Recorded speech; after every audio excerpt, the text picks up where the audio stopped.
Vorgar Redtooth hit the ground with a pained grunt. His axe clattered beside him, useless now. He had stopped feeling the pain in his right arm shortly after it had been severed by that damned lightning sword and began smoking. Vorgar doubted it would matter. Around him, the ruins in which the tribe encamped were aflame. Dragging in breaths, wincing as something clicked wetly in his chest, Vorgar squinted into the billowing smoke, casting about for any sight of his kin or the ivory devils butchering them. He couldn't see the former. The latter, though, was coming straight for him. The storm demon walked unhurriedly from the haze, staff and blade held at its side. Churned filth and grasping bloody handprints marred its alabaster plate. With every step the abomination took, Vorgar felt his flesh sizzle under sparks of electric pain. A howl echoed over the roaring flames and screams of the dying. He could only watch as Sarkoyu charged, swinging her blade towards the creature's flank. The storm demon did not avert its eyes, as the lightning aura that surrounded it pulsated. Sarkoyu barely had time to scream before she exploded in a burst of storm energy. A bad death, not that his own was looking to be any better. Vorgar could not meet his killer's gaze. Its head was bare, but the tempest raging in those eyes was too much. Like staring into the shaman's cauldron at the height of a ritual. This was the same, god stuff forced into mortal form. Across the demon's face, however, Vorgar spotted scarification depicting sunburst patterns. He recognized them. They were the same faded symbols carved across the toppled temple in which his tribe had come to dwell. Despite himself, he laughed through his terror. "This isn't your land anymore, devil." Vorgar spat, trying to push himself up and muster some pride. "This land is for men. That's not you. Your coward godling took that away when he filled you with his storm. Kill all of us if you want. You'll never get it back." He'd hoped for some kind of reaction. As it was, the storm demon simply halted before him. It stared at him with that awful tempest gaze, as if he were but a sapling torn down in a gale's wake. Then the demon raised its hand, channeled the lightning, and watched as Vorgar burned.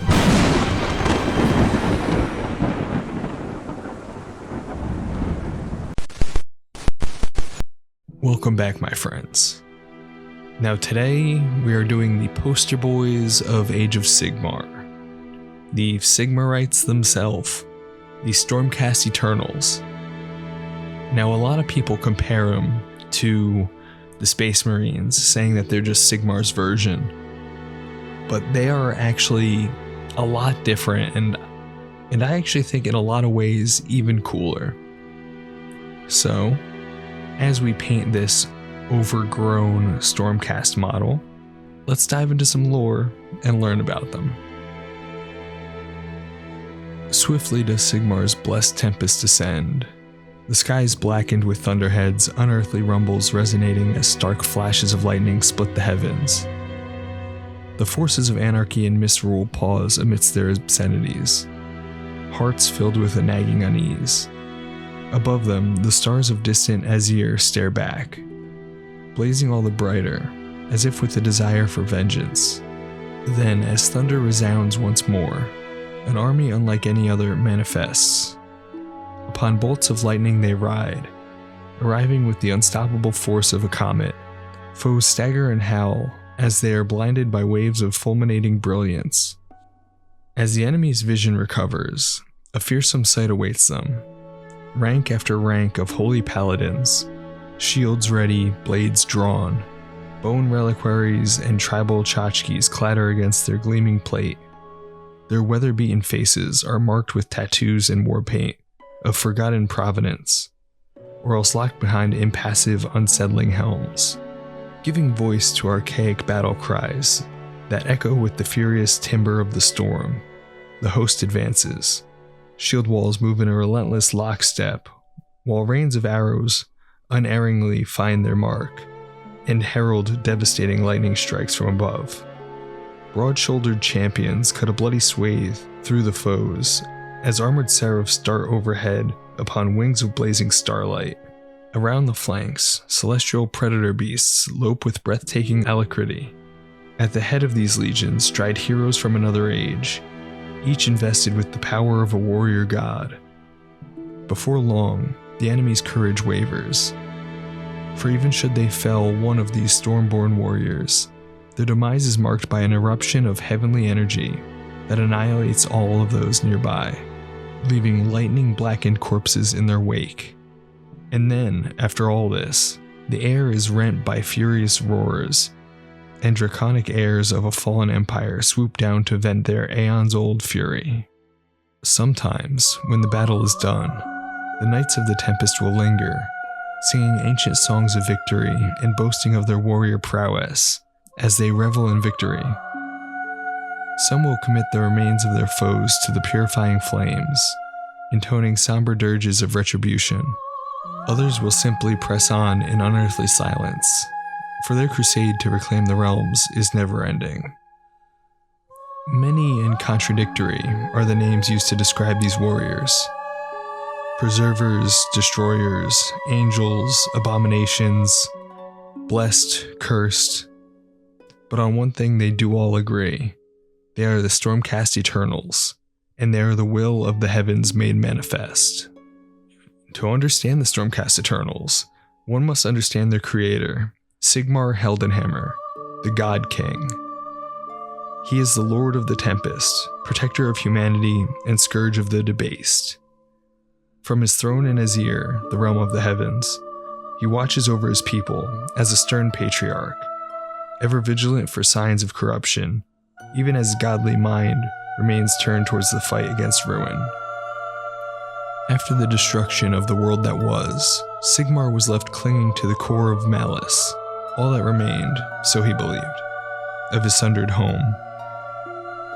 Even the God King knows not how long he hurtled through the cold of the etheric void, but upon attracting the attention of Dracothian, one of the immense zodiacal god beasts known as the Great Drake, he was saved. Rescuing the God King from his unhappy fate, Dracothian was swift to show him the majesty of the mortal realms. Sigmar was awed as he traveled across these new realities, each breathtaking sight and wondrous discovery dulling, if not erasing, the pain of his lost world. So began the Age of Myth.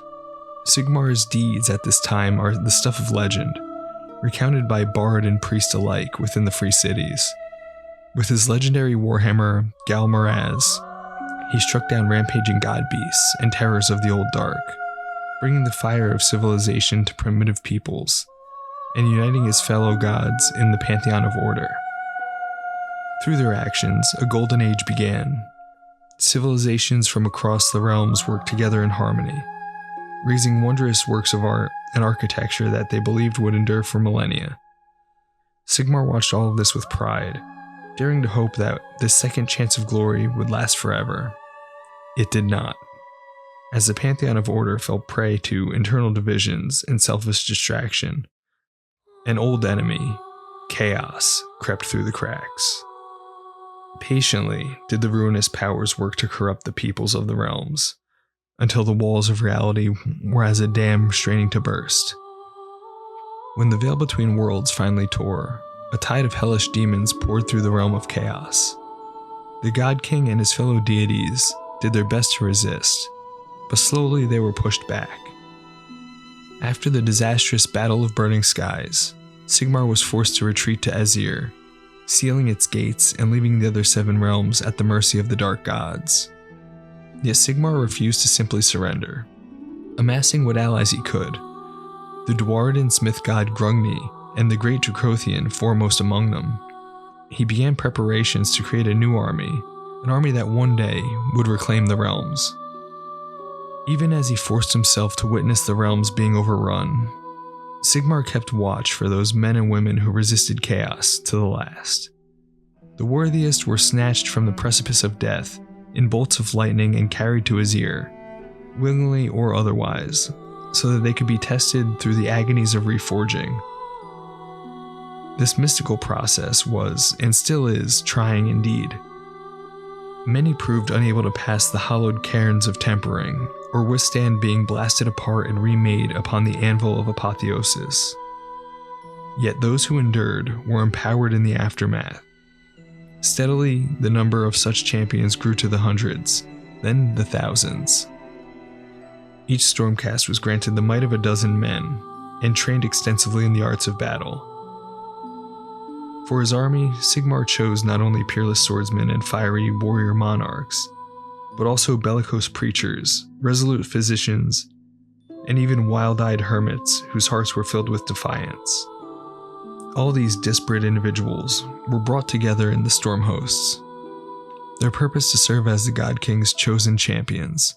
Most importantly, the Stormcast title of Eternal was no idle boast. Upon death, their weapons, armor, and flesh would discorporate in a burst of force, their souls returning to Azir, so that, through the artifice of Sigmar and Grugni's demigod servants, the Six Smiths, they could be reforged, made whole again, and returned to the fray. In this way, Sigmar intended his Stormcast to become a relentless, immortal force in the fight against chaos, inspiring hope in the downtrodden people of the realms. In time, the immortality of the Stormcasts has proved as much a curse as a gift. Their existence has become a cycle of hellish carnage and violent demise. Over and over, they fight and they fall, selling their lives in defense of Sigmar's empire, even as the weight of their repeated deaths presses upon them. Though few speak of it, reforging carries a terrible flaw.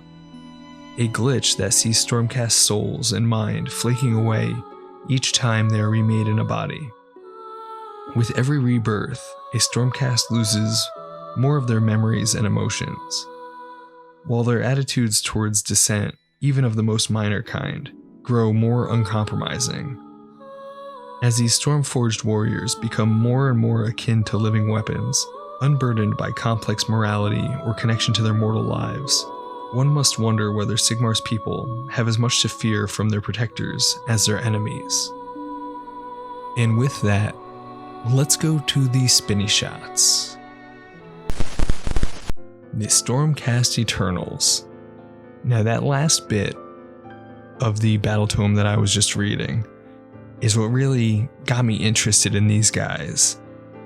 Now, in the recent release of the 4th edition of Age of Sigmar with the Scaventide box, and where this model, this Reclusian that I just painted, comes from, they put a lot bigger emphasis on the Ruination Chamber, where, like in the last passage there of the Stormcast losing more and more of their mind and losing their humanity, where all that comes in.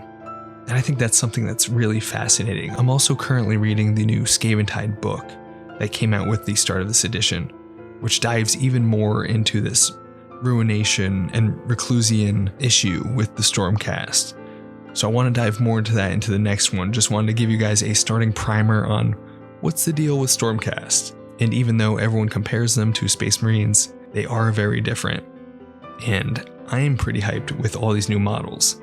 So I definitely plan on building up some Stormcasts very soon, and we will dive deeper into the Ruination Chamber.